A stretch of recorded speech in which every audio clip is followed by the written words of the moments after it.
we're probably going to go for a play everyone this week after resting them last week and obviously they get a rest next week. Ben Garcia was back on the bench to get some minutes, which was, I think, important for him going towards the playoffs. But you look down their lineup and the only person missing from what you would say is their first choice side was probably Fuad Yaha, with Matthew Laguerre playing on the wing and scoring one of the most comical tries of the year. Bit of ping-ponging around on the goal line. But yeah, whereas Wigan had a few players in, Bullock and Clubb started the game in the props, which won't be happening next week, I wouldn't have thought, but Bullock might have earned himself a place in that 17 next week. Joe Shorrock's played at hooker. Pierce, Paul and McDonald were the second row. There was no Farrell, no Bateman, no Powell, no what's-his-face, no Smithies, no Singleton for Wigan. So it was quite no Liam Marshall either. So it was quite a weakened-looking Wigan side, arguably on paper. So that's interesting that Wigan were able to grind out a win. I think it's a little worrying for Catalan. I'd be a bit nervous if I was them now, having had that epic comeback win, and then you get a pass maybe in one game after that when you rest everybody and you don't get anything out of it. But I think you need to bounce back the week after that to carry some kind of form into playoffs, and losing becomes a habit and it's straight knockout. There's no second chances for them. I know they get a week off, but they're going in on the back of 2 defeats now. There's a lot of indicators there of teams that have probably overachieved in finishing top of the table. And are they happy with what they've got? I know they'll talk about the fact that, the big prize is what they're still aiming for and they want to make the grand final, but I don't know. I think there's a few worrying indicators there for them. And if it is Wigan that end up going over there in week 2, I know where my money would be at that point. Yeah, I think that's interesting. It is interesting, isn't it, when we sort of look through their team and think they kind of played everyone and they hadn't had that bounce back. Still, maybe there's an element of the emotion from that game at Magic Weekend and winning the trophy and stuff. And now they've had a reality check of a set. Now we can settle down. We can work towards what we've got to work towards in 2 weeks' time. So it will be interesting to see that one, though. Final game of the week is the team that dispatched of Catalan Dragons last week, and this week they dispatched of Lee. So that less unexpected, I think. Huddersfield in front of 3,867. Tom Grant was the referee. It was 22-12 to the Giants at half-time, and they almost managed to replicate the score in the second half. Not quite, though. 42-24 it finished. Huddersfield won on the key stats, more meters, better average game, 1.7 meters per carry better, 2 more clean breaks, fewer errors, better team tackle success rate. They were the better side. Although not too many individual stats performances jumping out. Ollie Russell with a try and 4 try assists for a second time this season. And Leroy Cudjoe, 1 try, 5 tackle busts and 118 meters. For Lee, Adam Sidlow should still be in Super League, 161 meters and 4 successful offloads. Jack Logan, 112 meters. Brendan Elliott finally turned up. The NRL signing took all season to perform, and on the final day, 2 tries, 1 try assist, 110 meters and 2 clean breaks. Did you catch this and Will Price try of the game, but worst celebration of the season? Yeah, I mean, brilliant try. I saw the highlights here. Brilliant try. Was he twerking? It looked like it. I mean, yeah. For a club that's employing Kenny Edwards, that's risky, isn't it? You're asking for trouble there. But yeah, there's no place on a rugby field for that. I'm talking about the twerking. It's appalling. It's like way to devalue an incredible try. There was a couple this weekend. Who was it? The Leeds game? So I'm sure there was somebody else who embarrassed themselves with some kind of post-try celebration. Probably Conrad Hurrell. Did he score? He did, didn't he? Good, did he? Anyway, yeah, there was some shocking defence on show here. I think when I saw Owen Trout's try, I wondered whether that was the worst defence of the season. But then Lewis Senior's second was probably even worse than that. He did well to get to finish, to be fair. But yeah, thankfully they've fulfilled their role.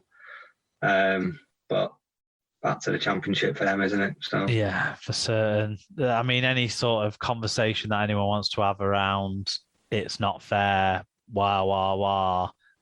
You know, none of those should leave you with the conclusion that Lee deserved to stay in the competition with how poorly they've performed across the piece. Senior's first try was a diving finish where I'd like to have seen it from the other side or a photograph of it or something. But his second one, how on earth did the two defenders in front of him not get that ball before him? It baffling. If anyone who's not seen it, there was a kick wide from Ollie Russell, which was uncontestedly caught by Louis Senior, who then was about 3 yards out from the try line, put in a kick for himself. It was both too long and too short at the same time. It just wasn't a kick that he should have been favourite to get to, but somehow he just ran around the two lead defenders who maybe wanted to leave it for each other, and he scored. And it was rather comical. Jack Ashworth getting sin-binned on his return to his parent club. That's classic Jack Ashworth, I would say. But the Nathaniel Pettery one you mentioned earlier, do you want to explain what happened there? Yeah, you see, did he give a penalty away for there was some interference or something? But basically, the Lee man's lay on the floor with the ball in his hands.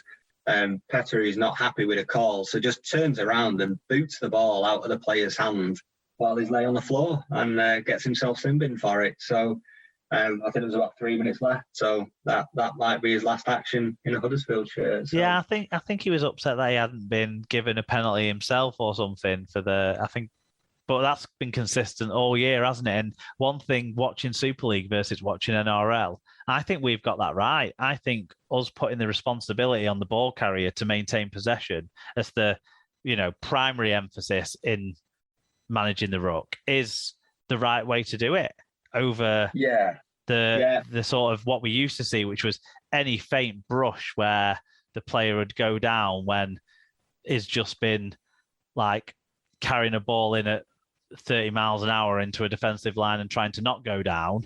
Then all of a sudden a faint brush or waft of wind would make him go down. I think that's not a characteristic we wanted to see. And I think our version of things has got on the right side of that difficult balance for me.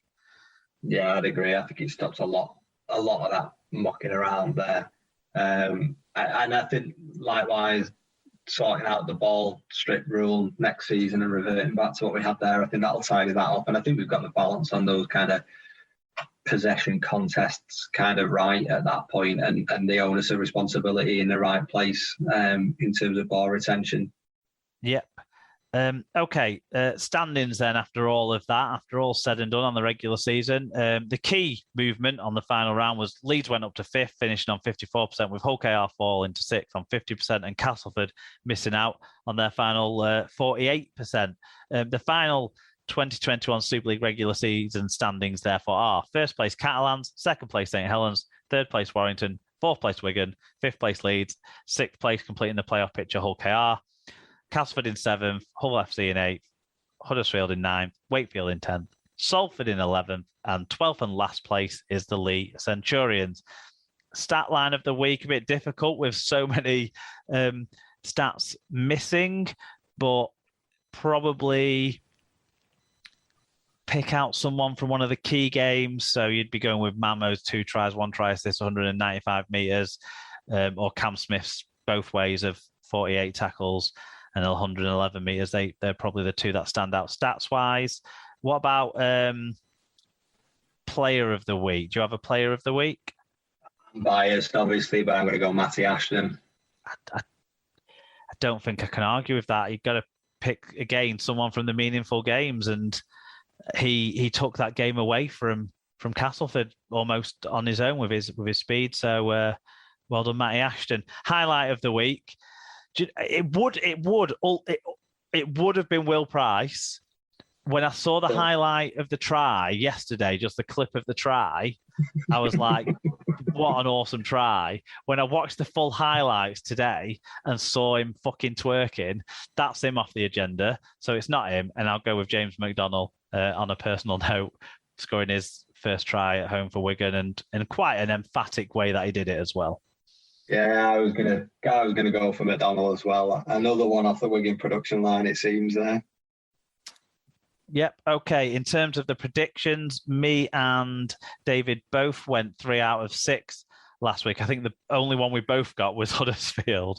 So there you go. In the host Subaru, Alan's top, but he has the spoon. David is second, and has the cap. So Alan can be caught with only 5 games left to go. Scoots, Mark and Tim complete the table in that order. In the main Subaru, Steve Pye has the yellow cap, the reigning champion from last year. He's 6th in the table and still just about in contention.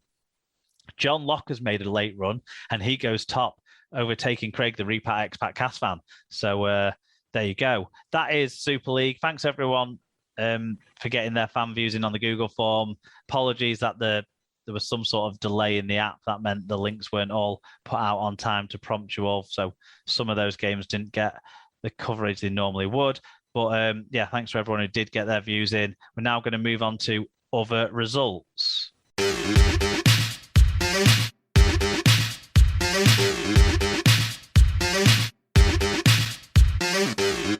Other results then, and we'll start with the biggest match of the weekend. I think it's fair to say the Wheelchair Super League Grand Final shown live on Sky Sports for the first time, which was fantastic to see. It finished Leeds 52, Leyland 36. That doesn't quite tell the full story, I don't think, but at Mike Webb 58 got in touch, didn't he? He did. He said, currently over in France, but thanks to Twitch and Sky Go, managed to watch Saints/Wigan women and the wheelchair final. The latter was simply extraordinary. Rugby league at its best and played in wheelchairs. The women's match reminded me that Mark can remember when 75-0 occurred. It was 2005. I should have remembered that because I was at Glastonbury when it happened. You should have remembered it last week because I'm pretty sure I sent something on it and you didn't read it out. Did I not? Maybe it was... I don't know. Maybe you sent it in late. I think I sent a lot in last week, to be fair, so we'll let you off. Yeah. I enjoyed this one. It's the game that I watched the most of, I have to say. I think Leyland, with the extra people on the bench, nearly had enough in that second half, didn't they? But the Rhinos, with their overall skill of having 2 or 3 of the best wheelchair players in the world in their sort of starting 5, saw it through in the end, didn't they? What did you make of this one? This was my first ever wheelchair game. I put my wheelchair cherry on in this match, and it was brilliant. I absolutely loved it. I didn't know what to expect going in. I had no preconceptions, didn't know how the kind of rules worked or how it was adapted, how much like rugby it would be versus it just looking like some sort of basketball thing. And it looked and felt like rugby league. And it was fantastic. I enjoyed it much more than I've enjoyed tons of Super League games this season. I thought the skill level on display was brilliant. I thought the kind of attitude and the commitment of the players involved was brilliant. I mean, to see some of the kind of diving scores that you see were just incredible, really. And yeah, I didn't expect anything like... I say I didn't really have any preconceptions, but I don't know what I expected, but I didn't necessarily expect that. I thought it was great. It was a great watch. It was a great game. It was competitive. It was, kind of ebbed and flowed. It was everything you want from a good rugby league game and a good sporting contest. And I watched it in that context and just thoroughly enjoyed it. I thought it was great. Yeah, it seemed like Leeds were running away with it, didn't it, in the first sort of 20 minutes or so, and then just Declan